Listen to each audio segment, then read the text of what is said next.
Hello students, welcome to this lecture of capacitance. इस lecture में हम लोग डिस्कस करेंगे सबसे पहला point. First point is introduction of a dielectric between the plates when a battery is disconnected.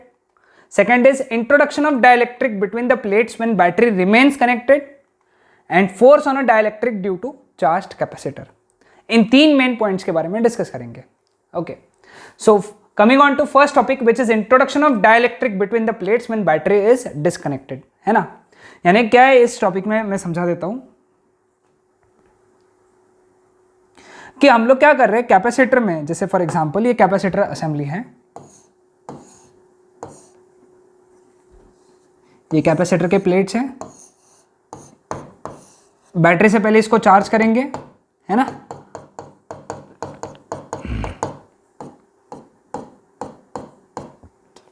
फिर क्या करेंगे हम लोग, बैटरी को डिस्कनेक्ट कर देंगे और बीच में इसके डाइलेक्ट्रिक भर देंगे। तो इसके अंदर क्या क्या चेंजेस आएंगे हम लोग ये देखेंगे। ओके, तो सबसे पहला पॉइंट है let Q not, C not, V not, E not and capital U not represents the charge, initial charge, initial capacity, initial potential, initial electric field and initial energy with the charged capacitor. Okay, ये सब initial represent कर रहे हैं, मतलब insertion of dielectric के पहले ये सारे क्वांटिटीज है। ठीक है, ओके। अब जैसे ही तुम बैटरी डिस्कनेक्ट कर दोगे, बैटरी डिस्कनेक्ट करोगे और डाइलेक्ट्रिक डालोगे, तो एक बात ध्यान में रखना, चार्ज रिमेन्स कांस्टेंट। क्यों चार्ज रिमेन कांस्टेंट? क्योंकि देखो, जैसे फॉर एग्जांपल ये कैपेसिटर है, इसको हम लोग बैटरी से चार्ज कर रहे हैं। तो बैटरी क्या करती है, यहां से ऐसा करंट फ्लो कराती है, तो इसके ऊपर चार्ज चढ़ता है, ऐसा चार्ज हुआ तो ये कैपेसिटर चार्ज हो गया। अब जब तुम ये हटा ही दोगे और अब डाइलेक्ट्रिक डाल दोगे यहां पे, तो what is going to happen? Okay, क्या होगा अभी ये होगा कि यहां पे, ओके, यहां पे चार्ज तो उतना ही रहेगा, क्योंकि चार्ज सप्लाई करने वाली जो चीज थी, मतलब बैटरी, तुमने उसको हटा दिया। जो बैटरी जो थी, जो चार्ज सप्लाई करने वाली थी, वही तो हट गई ना। तो चार्ज रिमेन्स कांस्टेंट। सबसे पहला चीज एक बात ध्यान में रखना है, चार्ज रिमेन्स कांस्टेंट। हाँ, डाइलेक्ट्रिक आने की वजह से कैपेसिटेंस तो बढ़ जाएगा, है ना, कैपेसिटेंस बढ़ जाएगा। तो देखो, सबसे पहला point, with the introduction of dielectric slab of dielectric constant के between the plates and the battery is disconnected, first point is charge remains constant. तो final charge is equal to initial charge, very simple. Capacity increases, वो तो हमको मालूम है, new capacity is K times original capacity, ये equation हमको मालूम है ना। डाइलेक्ट्रिक डालने के बाद में new capacity becomes K times. Okay, ये लिखते जाना है सभी ने, है ना। तीसरा, potential difference between the plate decreases because V is equal to, formula क्या होता है, V is equal to Q by C, है ना। अब V not is equal to Q not by C not है। अब यहां पे ये जो Q है, Q बाई C, Q तो Q नॉट है, लेकिन C कितना है, K times C not. What is Q not by C not? V not. तो V is equal to V not by K। तो यहां पे लिख दो V is equal to V not by K। ठीक है, समझ में है सबको? हाँ, clear with this? What about electric field? Electric field E that is equal to V into D, है ना, और E not is equal to V not into D. Dielectric के पहले ये था, डाइलेक्ट्रिक के बाद में ये है, लेकिन V कितना है, V not by K into D. What is V not into D? E naught. V not into D is E naught, E naught by K. So electric field between the plates decreases, और कितना हो जाता है electric field? E is equal to E naught by K. What about energy? अभी हटा देता हूं मैं, है ना, सब यहां पे ये सभी ने लिख लिया होगा, आई होप, साथ ही साथ लिखते चलो। एनर्जी, अब एनर्जी कौन सा फॉर्मूला यूज करना है यहाँ पे, हाफ। अब हमारे पास में तीन फॉर्मूले, half C not V not square half Q not square by C half Q not into V not. ठीक है, अब कौन सी चीज कांस्टेंट है? Charge remains constant. तो चार्ज वाला फॉर्मूला यूज करेंगे इसमें से, तो ये वाला तो यूज नहीं करना है। ठीक है, एक तो ये यूज करो, नहीं तो ये यूज करो। तो यहां से हम लोगों ने सबसे लास्ट वाला फॉर्मूला यूज किया, तो हमको समझा energy is directly proportional to V naught. कैसे? Half constant Q naught constant, तो energy is directly proportional to V naught, लेकिन sorry U naught is directly proportional to V not. तो अगर वी जीरो बाई के होगा तो जो energy है, एनर्जी वो कितना हो जाएगा? You not by K. समझा? Because U is directly proportional to V, energy is directly proportional to potential. तो ये सब इंपॉर्टेंट बात है, ये लिख के रख लो। ओके, तुमको ये लर्न हो जाना चाहिए कि भाई अगर बैटरी डिस्कनेक्ट हो गई, चार्ज रिमेन कांस्टेंट, कैपेसिटी बढ़ती है, बाकी सब डिक्रीज हो जाते हैं, पोटेंशियल डिक्रीज हो जाता है, potential difference, electric field decrease हो जाती है, एनर्जी स्टोर डिक्रीज हो जाती है। ठीक है, समझ में आया? सभी को ध्यान में आया ये चीज? हाँ, ओके। नाउ नेक्स्ट, अब जब बैटरी रिमेन्स कनेक्टेड, ओके, तो वही सारी चीजें, पहला पॉइंट वही है, दूसरा पॉइंट भी वही है, between the plates and the battery remain connected. अब बैटरी अगर कनेक्टेड है तो क्या होने वाला है, मैं यहां पे बताता हूं, देखो, सॉरी, ये कैपेसिटर है, ये बैटरी है, ठीक है, ये चार्ज हो गया। अभी क्या होगा, जब तुम इसको बैटरी को कनेक्ट करके डाइलेक्ट्रिक स्लैब डालोगे, सिंस बैटरी कनेक्टेड है, बैटरी क्या काम करती है? पोटेंशियल डिफरेंस बनाती है ना। बैटरी का काम क्या है? पोटेंशियल डिफरेंस बनाना। सो यहां पे potential difference it remains constant, सबसे इंपॉर्टेंट बात। तो शुरुआती इससे होंगी। पिछले बार क्या कांस्टेंट था? बैटरी डिस्कनेक्ट करी थी तो चार्ज कांस्टेंट था, तो इस बार पोटेंशियल डिफरेंस रिमेन्स कांस्टेंट। तो हमारा फर्स्ट पॉइंट है पोटेंशियल डिफरेंस रिमेन्स कांस्टेंट, तो यहां पे V is equal to V not, है ना। कैपेसिटेंस तो इंक्रीज ही होगा क्योंकि तुमने डाइलेक्ट्रिक डाला ना, तो कैपेसिटेंस बिकम्स, कैपेसिटी इंक्रीजेस या capacitance K times C not. ठीक है, तीसरा, चार्ज इंक्रीजेस। कैसे? Because Q is equal to CV, है ना। Q is equal to Q not is equal to C not into V not. तो नया charge is equal to नई capacity into नया पोटेंशियल। लेकिन V के जगह क्या है? C के जगह क्या है? K टाइम्स सी नॉट, और V के जगह V naught. What is C not into V naught? Q naught. तो charge becomes K times Q naught. देखो K वैसे के वैसा आया, C not into V naught की जगह क्यू नॉट। तो new charge is equal to K times Q naught, तो चार्ज इंक्रीजेस। अब देखो, E not is equal to V naught into D, E is equal to V into D आएगा, है ना। समझ में? सॉरी, V बाई डी चाहिए था, sorry extremely sorry, V by D चाहिए था, गलती हो गया। पिछले बार में भी ध्यान रखना, पिछले बार के इसमें भी VD लिख डाला था अपन ने। ओके, अब V के जगह क्या आएगा? V नॉट बाई डी, लेकिन V नॉट बाई डी कितना है? E naught. तो electric field remains unchanged, electric field is equal to E naught. Okay, अब देखो यहां पे कौन सा फॉर्मूला यूज करना है, किसके लिए? एनर्जी के लिए। अगेन एनर्जी के हमारे पास में फॉर्मूले कितने हैं?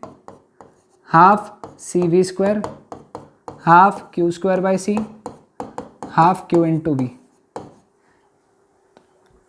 यहां पे क्या कांस्टेंट है? Potential difference V। तो वो वाला फॉर्मूला यूज करना है जिसमें V आता है, तो ये तो यूज नहीं होगा, एक ये वाला यूज करेंगे हम लोग। हाफ और V स्क्वायर कांस्टेंट रहेगा क्योंकि V कांस्टेंट है, हाफ भी कांस्टेंट है। तो पोटेंशियल एनर्जी या energy is directly proportional to C बढ़ रहा है, K टाइम्स हो रहा है, तो अपनी जो एनर्जी भी है वो भी क्या हो जाएंगी? K टाइम्स हो जाएंगी ओरिजिनल के। तो U is equal to K times U not. समझ में आया सबको? कंसेप्ट ध्यान में आया? हाँ, क्लियर है? ओके तो चलो एक न्यूमेरिकल सॉल्व करते हैं इसके ऊपर. A parallel plate capacitor is made using the two square plates each of side 0.2 meter and spaced 1 centimeter apart. It is connected to 50 volt battery. What is capacitance? Charge on each plate, energy stored in the capacitor and electric field between the plates. तो सबसे पहला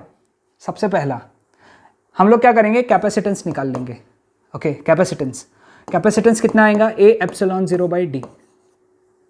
okay square plates हैं, area कितना रहेगा 0.2 का square यानी 0.04. Epsilon 0 8.85 into 10 to the power -12 upon distance कितना आएगा 1 इंटू 10 टू द पावर -2. ठीक है तो ये ऊपर चला गया तो चार्ज कितना हो गया -2 इधर आ गया तो 4 से मल्टीप्लाई हो गया. 4 से ये 0.04 इंटू 100 इज 4 और 4 से इसको मल्टीप्लाई किया 22 4 8 जा 32 34 3 4 8 जा 32 35.4 into 10 to the power -12 farad या फिर इसको लिख सकते हैं 35.4 पिको फैराड. इतना कैपेसिटेंस है. ठीक है अब ये कैपेसिटेंस हो गया. Charge is equal to C into V 35.4 into 50 pico volt नहीं पिको कूलम. तो इसको सॉल्व किया 354 इंटू 5 तो कितना हो गया 22 5 5 जा 27 5 5 जा 25 प्लस 2 27 2 कैरी 5 3 जा 15 17 1770 पिको कूलम या फिर 1.77 नैनो कूलम. ये हो गया आंसर क्यू का. एनर्जी स्टोर्ड है ना. Energy stored is equal to half CV square half C कितना है या फिर हाफ Q इंटू वी भी लगा सकते हो डायरेक्टली. हो जाएगा क्या कैलकुलेट. हाँ इन दोनों को मल्टीप्लाई चार्ज आ गया हाफ 1.77 इंटू 50 तो कितना हो गया ये 25 7 जा 175 17 कैरी है ना. 25 7 जा 175 प्लस 17 192 19 कैरी 25 1 जा 25 प्लस 19 44.25. अब यहाँ पे नैनो है ना इंटू 10 टू द पावर -9 आएगा into 10 to the power -9 joule. ठीक है और finally electric field between the plates electric field E is equal to V by D. V कितना है 50 बाई डी कितना है 1 सेंटीमीटर है ना. ये डिस्टेंस है 10 टू द पावर -2 तो हो गया 5000 न्यूटन पर कूलम. सभी आंसर्स एक बार चेक कर लो.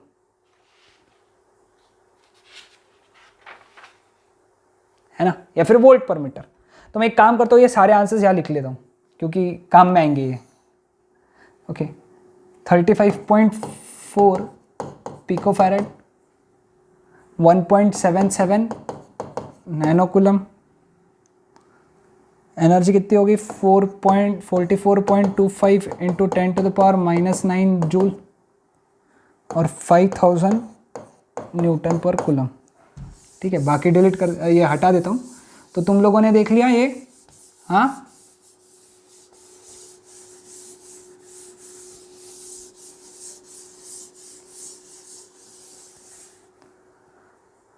ओके ये 9 बज गया. तू भी हट जा भाई. Okay clear with this. Next question for the above problem if battery is disconnected. Battery disconnect किया है and the plates are pulled to a separation 2 centimeter. What are the answers to the above question है ना. तो नया capacitance कितना हो जाएगा. नया capacitance is equal to A epsilon 0 by D. तो दैट इज एरिया जो कैलकुलेट किया. अब ये प्लेट पहले कितना था 1 सेंटीमीटर पे था अब वो कितना हो गया 2 सेंटीमीटर पे. यानी प्लेट सेपरेशन डबल किया तो ओरिजिनल कैपेसिटेंस के हाफ हो जाएगा. फिर अब अगर डिस्टेंस डबल करोगे प्लेट्स के बीच का तो कैपेसिटेंस हाफ हो जाएगा. तो कैपेसिटेंस पहले वाले का हाफ, 35.4 का हाफ कितना हो गया, 17.7 पिकोफैरेड। समझा क्या सबको? पहले डिस्टेंस 1 सेंटीमीटर था, अब 2 सेंटीमीटर कर दिया, यानी डिस्टेंस अगर डबल करोगे तो कैपेसिटेंस हाफ हो जाएगा। ठीक है, फिर क्या निकालना है, चार्ज। चार्ज देखो CV होते हैं।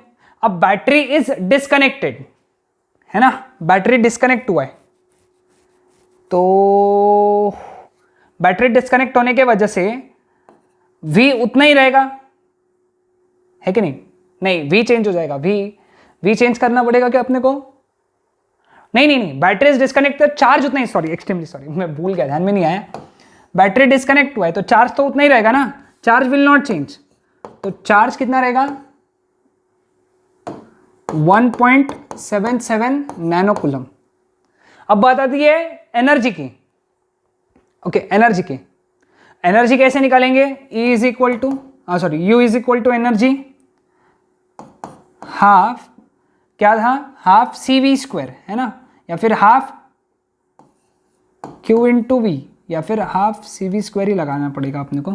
हाँ देखो, एनर्जी के लिए क्या लगाएंगे, पहले पोटेंशियल निकाल लेते, एक काम करते पोटेंशियल निकाल देते। पोटेंशियल जो रहेगा वो पहले बार पोटेंशियल जो रहेगा वो कितना रहेगा, Q/C। अब देखो C उतना ही, Q उतना ही है, Q जो है ये कांस्टेंट है। अब Q अगर हाफ हुआ तो जो पोटेंशियल है वो पहले वाले का डबल हो जाएगा वापस से। Q/C ये फॉर्मूला है, V is equal to Q/C। Q constant है ना, तो C अगर हाफ होता है तो V कितना हो जाएगा, डबल। पहला कितना था, V 50, तो अभी कितना हो गया, 100 वोल्ट्स। पोटेंशियल डिफरेंस 100 वोल्ट हो जाएगा। ठीक है, अब बात आती है एनर्जी की। एनर्जी देखो, energy is half CV square. ठीक है, अब ये जो है ये डबल हो रहा है और ये हाफ हो रहा है, तो करोगे तो energy becomes 2 times original energy. समझ रहे हो? वापस से V जो है ये डबल हो गया तो इसको मल्टीप्लाई बाय 2, और C जो है ये हाफ हो गया, ये मल्टीप्लाई बाय 2, ये हाफ। अब इसका स्क्वायर हो रहा है, V स्क्वायर यानी 2 का स्क्वायर हो जाएगा 4, और ये हाफ है मतलब 2, तो 2 बचेगा।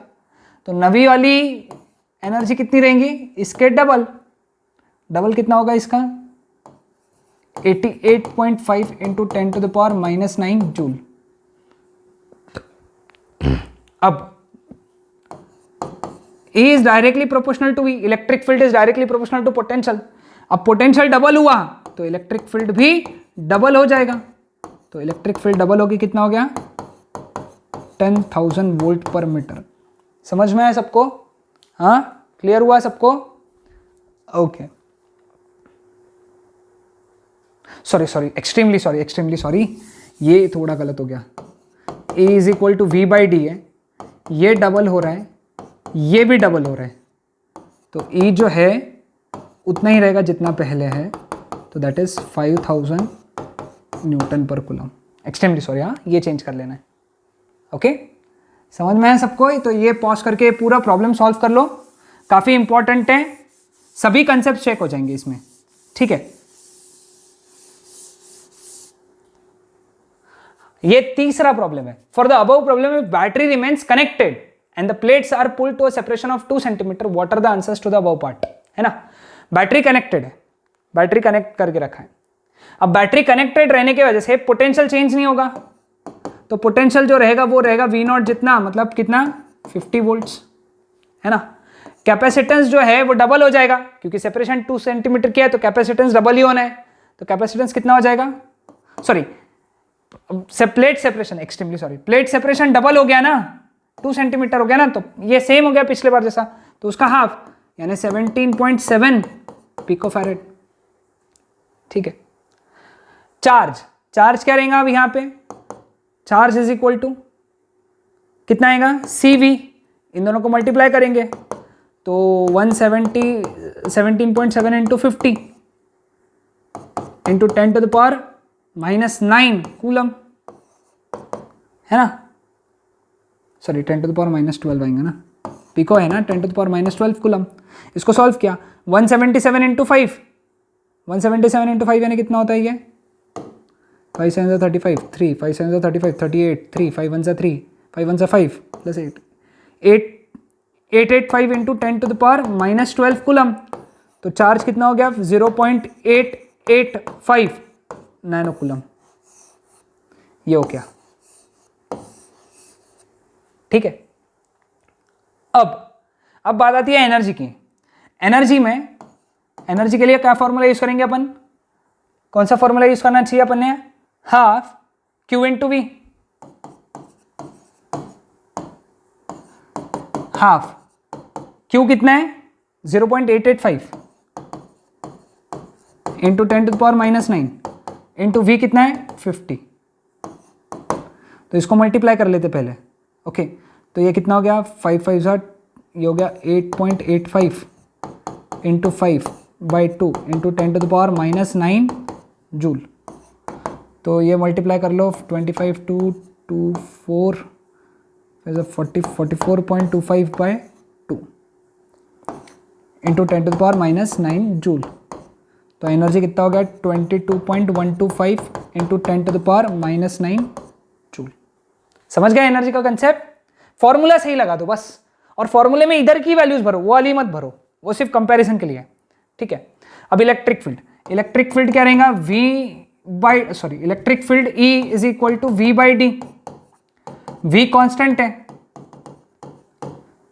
है ना, V चेंज नहीं हुआ। क्यों चेंज नहीं हुआ, बिकॉज बैटरी रिमेन्स कनेक्टेड। लेकिन D डबल हो गया, तो D डबल हो गया तो E जो रहेगा ओरिजिनल वाले के हाफ हो जाएगा, यानी 5000 के हाफ हो जाएगा, मतलब 2500 न्यूटन पर कूलम हो जाएगा। समझ में आया सबको, हाँ, या फिर वोल्ट पर मीटर। तो ये हो गया हमारे सब आंसर्स। तो क्या करना है यहां से, ये 3 प्रॉब्लम से हम लोग क्या सीखे कि कंडीशन के हिसाब से अपने आंसर्स चेंज करते जाओ। पहले क्या करना है देख लो, battery remains connected, potential difference उतना ही रखो, बैटरी डिस्कनेक्टेड, चार्ज उतना ही रखो, ठीक है। ये 3 प्रॉब्लम समझ में आए। Force on dielectric due to charge capacitor. ये कंसेप्ट क्या है मैं तुमको बता देता हूं। जब भी एक कैपेसिटर चार्ज होता है, लेट अस से ऐसा कैपेसिटर चार्ज किया अपन ने, ठीक है।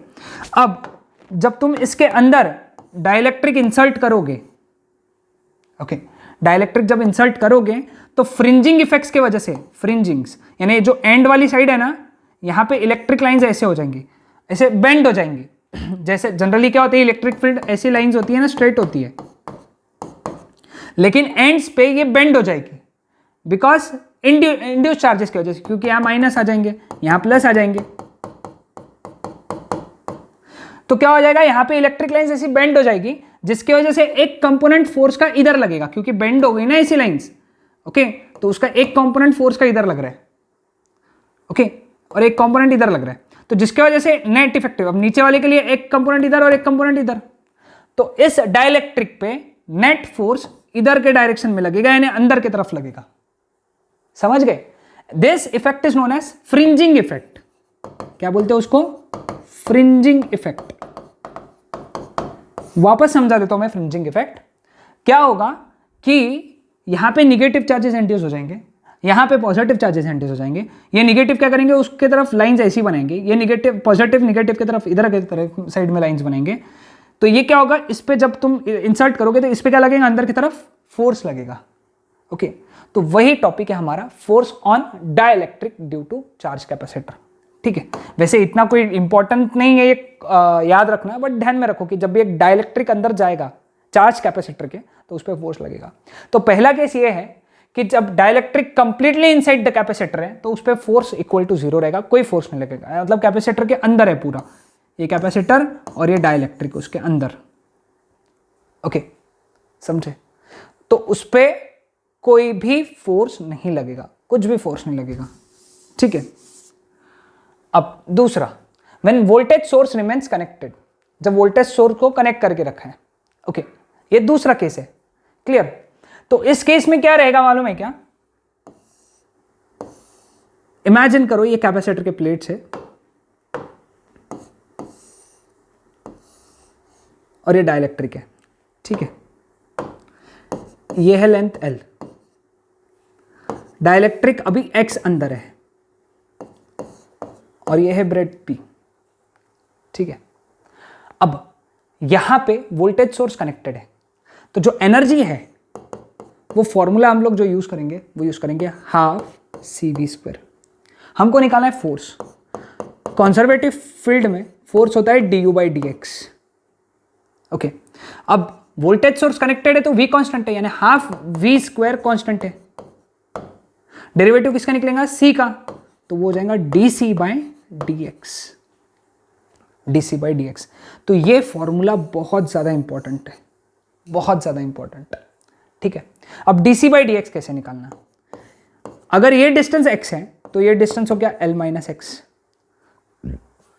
ये डाइलेक्ट्रिक है जिसका डाइलेक्ट्रिक कांस्टेंट K है। अब दो कैपेसिटर्स हो गए अपने पास में पैरेलल, ये एयर वाला हो गया, ये डाइलेक्ट्रिक वाला हो गया। तो total capacitance C is equal to C air plus C dielectric. C air वाले का एरिया कितना है? L-x into B। K कितना लेंगे एयर का? 1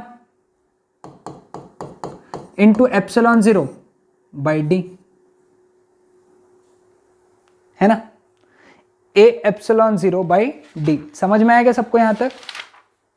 हाँ, ओके।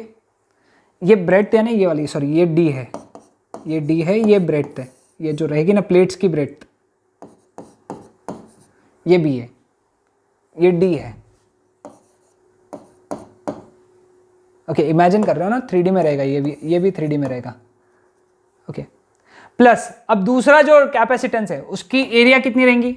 उसका लेंथ है x, यहां तक ही लेना है ना अपने को, तो x, ब्रेड कितना है इसका?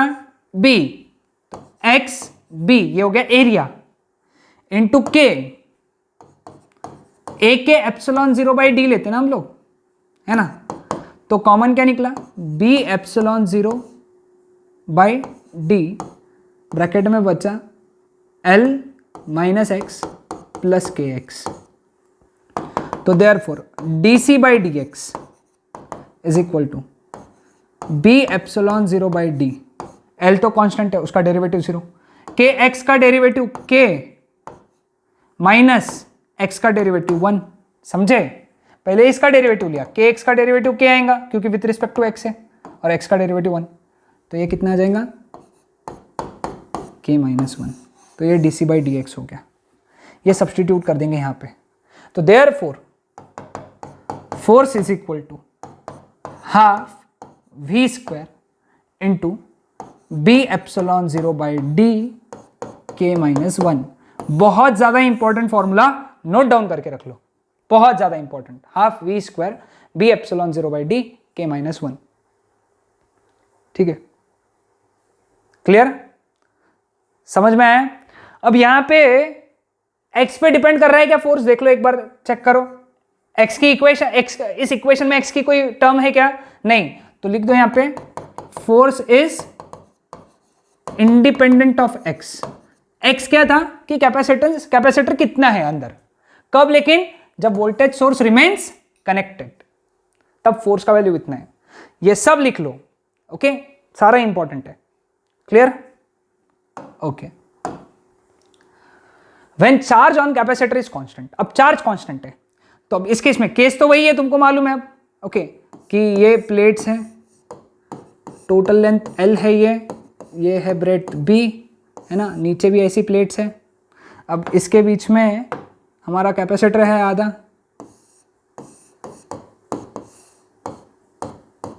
ऐसा, है ना? ये अंदर है x, तो बाहर हो गया अंदर है L-x और यहाँ पे x हो गया, और ये डिस्टेंस है d, ठीक है? अब आज भी यहाँ पे कैपेसिटेंस जो रहेगा इन दोनों का एडिशन रहेगा, लेकिन अभी पहले हमको फोर्स का इक्वेशन देखना है। अब फोर्स में चार्ज रिमेन्स कांस्टेंट, तो फॉर्मूला क्या यूज करेंगे? हाफ Q²/c, सॉरी एनर्जी का फॉर्मूला क्या रहेगा? Half Q²/c। तो बताओ मुझे फोर्स कितना रहेगा? फोर्स रहेगा du/dx, half Q square constant, तो डेरिवेटिव किसका लेना है, 1/c का।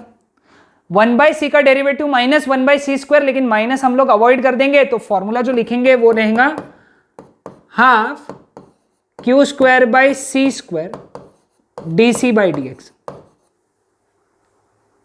Okay, Q square by C square dc/dx। समझ में आया सभी को? अब हमको निकालना है dc/dx। Okay, dc/dx। अब dc/dx पिछले बार जैसे ही निकालेंगे ना, पिछले बार की सिचुएशन है ना, c = CAR + CD। तो पिछले बार की स्टेप्स अगर फॉलो करोगे, पिछले बार का ही वैल्यू डालना है CA का, पिछले बार का ही वैल्यू डालना है CD का, तो dc/dx का वैल्यू कितना आया था, B/0/d ब्रैकेट में k-1, है ना? यही आया था ना, B/0/d ब्रैकेट में k-1। ये सब्सटीट्यूट करेंगे यहां पे, तो therefore F = half Q square by C square B/0/d k-1। अब यहां पे तुम बोलोगे सर x की टर्म यहां पे भी नहीं दिख रही है। नहीं, x भले ही q डिपेंड नहीं कर रहा है x पे, B/0 k d x पे डिपेंड नहीं कर रहा है, लेकिन c तो x पे डिपेंड कर रहा है कि नहीं? क्योंकि c का फॉर्मूला क्या आया था अपना, c का फॉर्मूला आया था पिछले बार का, याद है क्या? c B/0/d L - x + kx आया था। यानी c जो है वो x पे डिपेंड कर रहा है। अगर c x पे डिपेंड कर रहा है तो f c पे डिपेंड कर रहा है, मतलब f depends on c, sorry f depends on x। समझ में आया सबको? f depends on x। Clear with this? Simple था ये concept.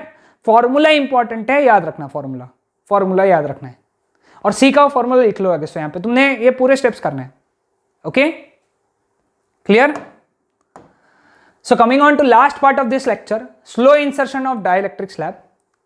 When a dielectric is inserted while the battery remains connected, battery remains connected के लिए formula सबको याद है ना?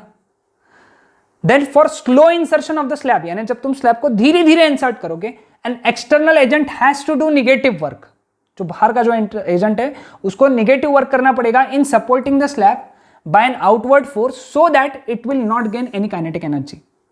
ओके, बाहर से किसी को वर्क करते रहना पड़ेगा सो दैट स्लोली उसको आगे बढ़े और उसकी काइनेटिक एनर्जी इंक्रीज ना हो। क्या इंक्रीज ना हो? There is not gain in any kinetic energy. Okay, clear with this? तो ठीक है, इसके हमको फॉर्मूलेज देखने हैं क्या क्या है। तो देखो यहां पे सबसे पहले the work done in insertion of a slab can be given as work = F × L। अब F का formula when battery remains connected क्या था? ε/b v²/2d ब्रैकेट में k-1। अभी तुमने लिखा हुआ है ना? Battery potential difference remains constant या battery remains constant, battery connected या फिर पोटेंशियल रिमेन्स कांस्टेंट। लेकिन ε0b × L/d BL/0/d, BL क्या है? A, तो A/0/d मतलब C। तो वर्क इज हाफ, इन सब की जगह डाला c v², ये v वैसा का वैसा आया k-1। ये फॉर्मूला नोट डाउन करके रख लो सब लोग, इतनी सारी चीजें। तो एक्सटर्नल जो वर्क हो रहा है उसका वैल्यू कितना है? हाफ CV² ब्रैकेट में k-1। बहुत इंपॉर्टेंट, याद रखना है। स्लो इंसर्शन में external work is half CV² bracket में k-1। ठीक है, अब सब लिख देता, वो देखिए। The difference in energy stored in capacitor before and after insertion of the dielectric slab is, difference is energy delta U = UF - UI। Okay, UF कितना रहेगा? UI कितना है? हाफ CV², लेकिन डाइलेक्ट्रिक डाल दिया इसलिए C का वैल्यू बन गया K × C, तो हाफ KC_V², है ना? KC हो गया, नहीं है? क्योंकि तुमने डाइलेक्ट्रिक डाल दिया तो C का वैल्यू जो बन जाता है वो बन जाता है K × C। V क्यों नहीं चेंज किया? क्योंकि बैटरी रिमेन्स कनेक्टेड, इसलिए V² ही रहेगा। कॉमन क्या निकला? हाफ CV² ब्रैकेट में k-1।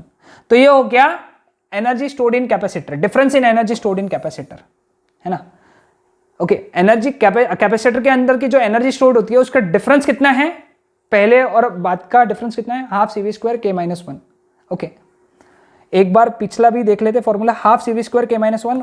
एक्सटर्नल वर्क जो है वही एनर्जी स्टोर्ड का फॉर्मूला है। ओके, अब work done by the battery in the process of insertion of dielectric slab in capacitor is. अब बैटरी को कितना वर्क करना पड़ रहा है, एक्सटर्नल एजेंट को कितना करना पड़ रहा था, half C V square K minus one. Energy का चेंज कितना था, half C V square K minus one. अब बैटरी को कितना करना पड़ रहा है, देखो delta Q into V, charge into potential. Charge कितना है, K times C V, change in charge, minus V into V. ये भी वैसा का वैसा है, ये चेंज इन चार्ज है ना, तो final charge K times C V minus initial charge, sorry C चाहिए था यहाँ पे, सी वी, सी लिख लेना है वहां पे। सी वी कॉमन निकला और ऑलरेडी वी है तो बन गया सी V square K minus one. ये हो गया बैटरी का वर्क। तो बैटरी का वर्क ये हो गया एक्सटर्नल एजेंट का वर्क, पोटेंशियल एनर्जी का चेंज और वर्क डन बाय बैटरी कितना है वो, सी V square K minus one. ठीक है, तो इतना सब मैं हटा देता हूं।